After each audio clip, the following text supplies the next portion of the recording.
시청자 여러분 안녕하십니까? 복제TV 뉴스입니다. 어린이집에서 장애아동이 수업 도중 허벅지 골절상을 입었지만 교사들은 1시간 가까이 눕혀두는 조치에 그쳐 이 부모가 해당 어린이집을 경찰에 고소했습니다. 심지어 장애아동을 전담하는 교사는 이 사고 당시 자리를 비웠다고 합니다. 최지 기자입니다.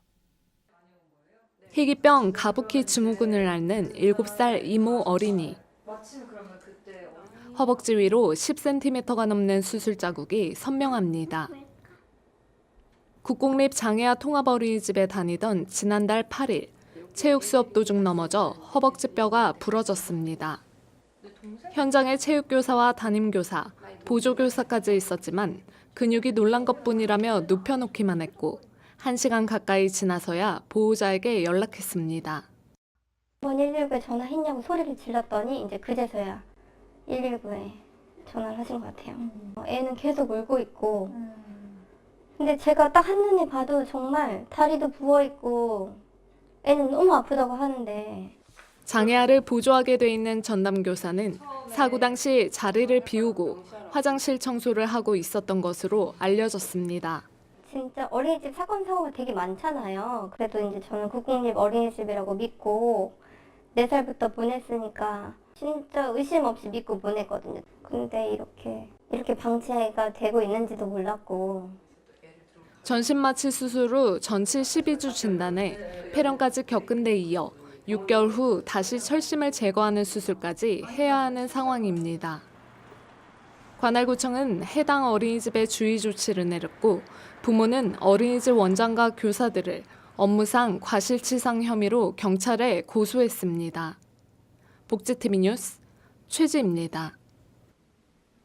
활동보조인과 중개기관 사이에서 최근 잦은 마찰이 일고 있어 논란이 되고 있습니다. 이로 인해 정작 장애인 당사자들은 이 피해를 보고 있는 실정인데요. 무엇이 문제인지 하세인 기자가 전합니다. 활동보조인에게 체불임금 포기각서 강요를 하는 등 일부 중개기관에 대한 관리 감독이 필요하다는 의견이 나왔습니다. 정부는 장애인 자립생활 지원을 위해 장애인 활동 지원 사업을 진행하고 있습니다. 장애인 활동 지원에 관한 법률에 따라 정부는 중개기관에 사업을 위탁하고 중개기관은 활동보조인을 고용해 서비스 이용인인 장애인과 연결해 줍니다. 최근 일부 중개기관과 활동보조인 사이 마찰이 불거져 전국 활동보조인 노동조합이 부당하게 운영하는 중개기관에 대해 제대로 관리 감독할 것을 보건복지부와 해당 지자체에 요구했습니다. 그러나 보건복지부와 지자체는 기관 운영에 대한 개입 권한이 없다며 고용노동부로 가라는 태도로 책임을 떠넘기는 상황입니다. 이에 전국활동보조인 노동조합은 기자회견을 열고 정부 사업인 만큼 책임을 떠넘기지 말고 직접 해결책을 마련하라고 요구했습니다.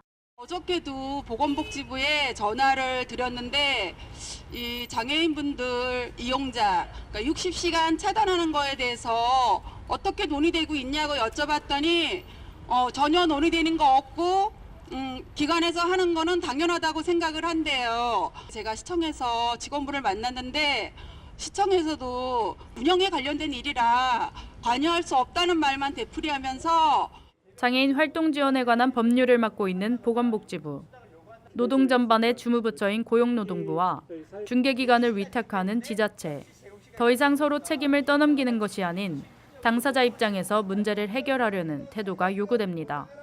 복지TV 뉴스 하세인입니다.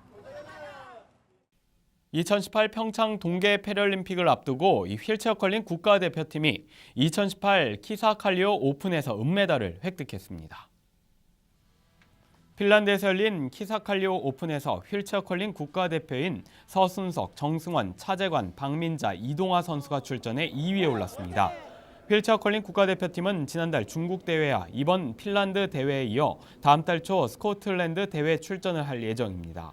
휠체어 컬링 국가대표팀은 평창 동계 패럴림픽을 앞두고 컬링 강국과 만나 실전 경험은 물론 상대팀을 사전에 분석하는 데 힘을 쏟고 있습니다.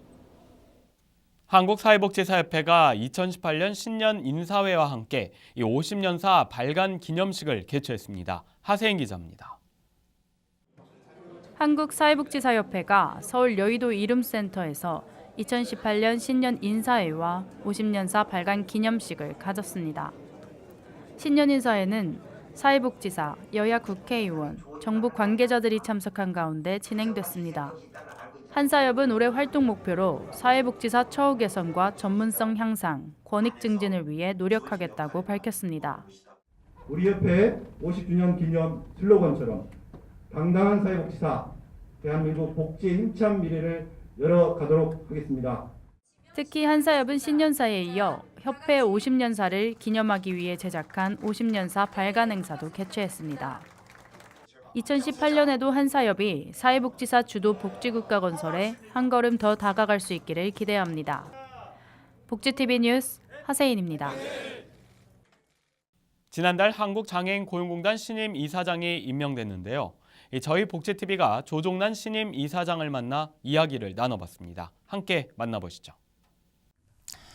제가 처음 그 사회복지를 전공하고 사회에 나왔을 때 장애인으로서, 더구나 여성 장애인으로서 전공을 살려서 취업을 한다는 게 현실적으로 거의 어려운 때였습니다. 그런데 어쨌든 긴 시간이 필요하긴 했지만 가진 우여곡절 끝에 어쨌든 취업에 성공을 했고요. 그 당시 제가 느꼈던 그 감동 그리고 그 감사함은 지금도 절절하게 생각이 납니다. 그래서 그때의 그 감동이 저의 초심이 되지 않았나 싶습니다. 그래서 그 초심으로 지금까지 한 우물을 파왔던 것 같고요.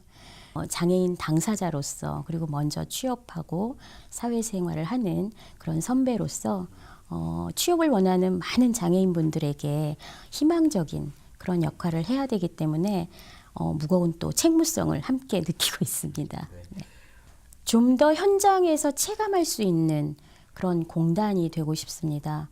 저희는 그동안 저희에게 주어진 여건에서 최선을 다해서 일을 했다고 생각을 하는데 사실상 장애인 당사자라든가 아니면은 장애인 기관에서 일하는 종사자들 그리고 장애인 단체에서는 저희가 노력한 부분에 대해서 실제로 체감을 잘 못하는 게 사실입니다. 앞으로는 민간과 그리고 잘하고 있는 다른 단체들이라든가 그리고 장애인 당사자의 요구들 이런 것들을 끊임없이 수렴하고 소통하고 그리고 필요하다면 협업을 해서라도 현장과 좀 친근한 그런 공단이 되고자 노력하겠습니다. 그리고 이제 저희 공단이 이제 앞으로는 지금 설립 이후에 올해 28년 차를 맡고 있는데 앞으로는 그 중증 장애인 고용 확대에 역점을 둘 때라고 생각을 합니다. 중증 장애인들의 고용을 확대하기 위해서는 제도나 사업들을 중증에 맞게끔 다시 한번 재정비하고 재설계해야 될 필요가 있습니다. 앞으로는 그런 쪽으로 집중해서 일을 해나갈 생각입니다. 맞춤 취업 지원 서비스라고 할 수 있는 중증 장애인 인턴 제도가 있어요. 그거를 좀 더 확대할 예정이고 뭐 근로지원인이라든가 보조공학기기 지원이라든가 이런 사업들도 확대해서 운영할 예정입니다. 뭐 모든 사람은 자기가 꿈꾸는 그런 미래의 모습이 있을 겁니다. 근데 그것 중에 가장 중요한 영역이 바로 직업이라고 생각을 해요. 직업을 가짐으로써 경제적인 자립이 이루어지고 당사자의 행복은 물론이고 집안에 장애인 한 분이 취업을 하면 그 가족이 다 행복해진다는 얘기가 있습니다. 그만큼 직업이 갖는 의미는 삶 그 자체라고도 할 수가 있는데요. 지금 고민하고 계시는 분들, 뭐 미리 단정해서 뭐 난 안 될 거야 라고 생각하시는 분들 저희 공단에 오셔서 같이 그 고민을 나누고 그리고 직업에 대한 설계를 해주셨으면 좋겠습니다. 네. 지금까지 한국장애인 고용공단 조종란 이사장과의 인터뷰였습니다. 다음 소식입니다. 충주시 장애인 후원회가 창립한 지 올해로 벌써 16년째가 됐는데요. 2018년도 정기총회가 열렸습니다. 이재영 기자입니다. 장애인과 비장애인이 함께하는 사회구현에 이바지해온 충주시 장애인 후원회가 1년 사업 결산을 위한 정기총회가 개최됐습니다. 총회는 지난 18일 충주시청에서 열렸으며 장애인 단체장과 회원들이 참석한 가운데 충주시 장애인 후원회 김덕수 회장이 재임명되고 곧바로 지난해 사업 결과 보고가 진행됐습니다. 사업 결과 보고는 지난해 후원 사업 결산을 통해 사업별 추진 실적, 성과 보고 등이 이뤄졌으며 올해는 6개 관내 장애인 단체와 장애인 지원 관련 사업을 함께 진행하게 됩니다. 이날 후원회는 총회를 통해 소중하게 모은 후원금을 지출하는 과정이 투명하고 대상과 사업 내역이 효율적이었으면 한다며 장애인을 공정하게 돕기 위한 후원회의 바람을 전했습니다. 진짜 부탁하고 싶은 것은 단체 회장님과 종사자분께서는 진짜 우리가 곳곳에 상주하고 있는 장애인들의 골고루 혜택이 들어갈 수 있는 그런 프로그램을 개발하여 저희 후원회한테 신청을 해주시면 저희는 그 돈이 얼마가 들어가든지 간에 그거를 저희들이 지원하도록 노력을 할 것이니까요. 하여튼 이제 꼭 장애인들을 위해서만 써주시길 간곡하게 부탁드리는 바입니다. 한편 충주시 장애인 후원회는 지난 2002년 창립돼 장애인 관련 지원 사업을 펼치며 따뜻한 기부 문화를 확산해 장애인의 복지 증진과 권익 보호를 위해 앞장서고 있습니다. 복지TV 뉴스 이재현입니다. 전남 광양이 최근 동계 전지훈련 지역으로 각광을 받고 있는데요. 이를 위해 광양시가 각 종목별 체육시설을 점검하고 이 불편 사항을 챙기고 있습니다. 유수영 기자입니다. 전국의 각 종목 동계전지훈련팀 선수단이 겨울철 온화한 기후를 쫓아 올해도 전라남도를 방문했습니다. 특히 광양시는 풍부한 체육 인프라 시설을 바탕으로 전지훈련팀들의 유치에 힘쓴 결과 17일 기준 18개 종목, 174개 팀, 약 2,300여 명이 방문한 것으로 통계됐습니다. 동계훈련팀들은 광양 공설운동장 외 각 종목 체육시설을 활용해 비지땀을 흘렸으며 광양시에서는 지역 훈련장을 순회 방문해 선수단 격려와 불편 사항을 꼼꼼히 챙겼습니다. 전국에서 오신 선수단 여러분 환영합니다. 우리 광양시는 기후가 따뜻한 고장입니다. 광양시를 선택해서 훈련에 오신 것은 정말 탁월한 선택이신 것 같습니다.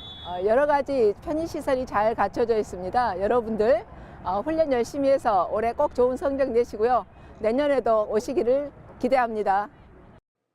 전지훈련의 메카로 자리 잡은 여수시와 스포츠 꿈나무들의 열기로 뜨거운 순천시의 스토브리그 등 전남 각 지역에는 훈련팀들의 꾸준한 방문이 이어지고 있습니다. 복지TV 뉴스 유수연입니다. 섬을 찾아 여행을 떠나는 사람들이 점차 늘어나고 있습니다.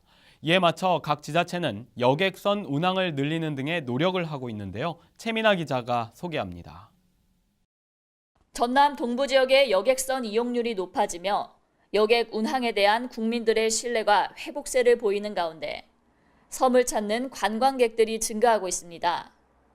이번 통계는 그동안 여객선 수송 실적을 집계한 이후 최고의 실적이며 비렁길로 유명한 금오도는 86만 명을 기록했습니다. 노인들 이용 후에 상당히 좋게 만들어졌어요. 화장실 시설도 좋아졌고 난방 시설도 좋아졌고 서비스도 많이 좋아진 것 같습니다. 여객 수요가 증가한 만큼 접근성이 개선되며 각 지역의 섬들도 관광 메카로 자리 잡고 있습니다. 저희 여수지방해양수산청에서는 안전하고 원활한 여객선 수송을 위해서 올해 노후 여객선 5척을 대체 투입할 계획입니다. 전남 지역 섬들이 관광 자원으로 여겨진 만큼 다양한 시책을 통해 미흡한 부분은 개선하고 섬 주민과 방문객 모두에게 관광 복지로 실현될 수 있을지 관심이 높아지고 있습니다. 복지TV 뉴스 최민아입니다. 겨울철은 건조한 날씨로 인한 화재나 산불의 위험이 매우 높은데요. 이 순천시가 산불 피해를 줄이고자 노력하고 있습니다. 유수영 기자입니다. 계속되는 건조한 날씨로 산불 발생률이 증가함에 따라 순천시는 산불 방지 대책 본부를 운영해 시민 안전과 산림 보호를 위해 힘쓰고 있습니다. 겨울철 산불은 대지가 건조한 것이 주된 이유로 강풍까지 더해지면 전소 속도가 급격히 빨라져 겨울철 산불 방지에 각별한 주의가 요구됩니다. 이에 맞서 순천시는 산불 피해와 관련한 각종 위험 요인을 사전에 차단하기 위해 산불 감시 초소와 읍면동에 감시원을 배치하고 산불 감시 카메라를 운영하는 등 대응 태세를 강화하고 있습니다. 연일 건조한 날씨가 계속되고 있습니다. 산불 위험이 크기 때문에 등산객들께서는 산에 올라가실 때 시사행위를 금지해 주시고 담배꽁초를 버리는 행위를 삼가해 주십시오. 그 농민들께서는 논밭드렁을 태우지 마시고 쓰레기 소각을 금지해 주시기 바랍니다. 이거를 위반할 경우에는 한순간에 우리 살림이 잿더미가 될 수 있으니 시민들께서는 이에 크게 주의해 주시면 고맙겠습니다. 산불 방지의 핵심인 시민 예방 교육과 홍보 활동에도 주력하고 있습니다. 마을을 순회하며 지역민들을 대상으로 예방 교육과 각종 캠페인도 실시할 예정입니다. 복지TV 뉴스 유수연입니다.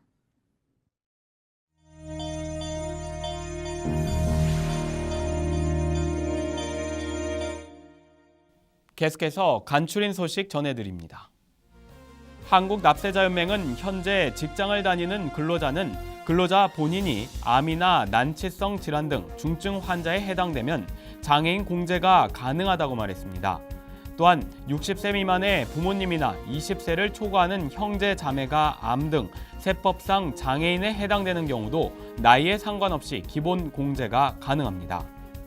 보건복지부는 기초연금 대상자를 선정하고자 소득 인정액을 평가할 때 근로소득에 적용되는 근로소득 공제액을 60만 원에서 80만 원으로 인상했다고 밝혔습니다. 이와 관련해 복지부는 최저임금 인상으로 인한 노인들의 기초연금 탈락을 방지하기 위해서라고 말했습니다. 전라남도 여수의 테크니션 스쿨 9기가 개강했습니다. 테크니션 스쿨은 청소년들이 산업 인력 양성 프로그램을 통해 시험 맞춤 교육을 받는 곳입니다. 테크니션 스쿨은 지금까지 90% 이상의 높은 취업률을 보이고 있습니다. 곡성군이 올해 귀농과 귀촌을 원하는 사람들을 위해 본격적인 유치에 나섰습니다. 곡성군은 이를 위해 귀농과 창업농을 중점적으로 육성하고 교육 운영 등의 내실화를 통해 안정적인 정착을 위해 힘쓸 예정이라고 말했습니다. 이 밖의 소식은 장애인신문과 웰페어뉴스 홈페이지를 통해 확인하실 수 있습니다. 2018 평창 동계올림픽과 동계패럴림픽의 개막이 얼마 남지 않았습니다. 국민들의 관심이 강원도 평창과 강릉, 정선으로 모이고 있는데요. 저희 복지TV와 장애인신문, 웰페어뉴스도 이번 동계올림픽과 동계패럴림픽의 성공적 개최를 위해 함께하겠습니다. 시청자 여러분의 많은 관심 바랍니다. 복지TV 뉴스를 마칩니다. 시청해주신 여러분 고맙습니다.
우리 주변에서 일어나는 불공정한 사례부터 억울한 사연, 따뜻한 미담까지 장애인신문과 웰페어뉴스 홈페이지를 통해 보다 다양한 소식을 접할 수 있습니다.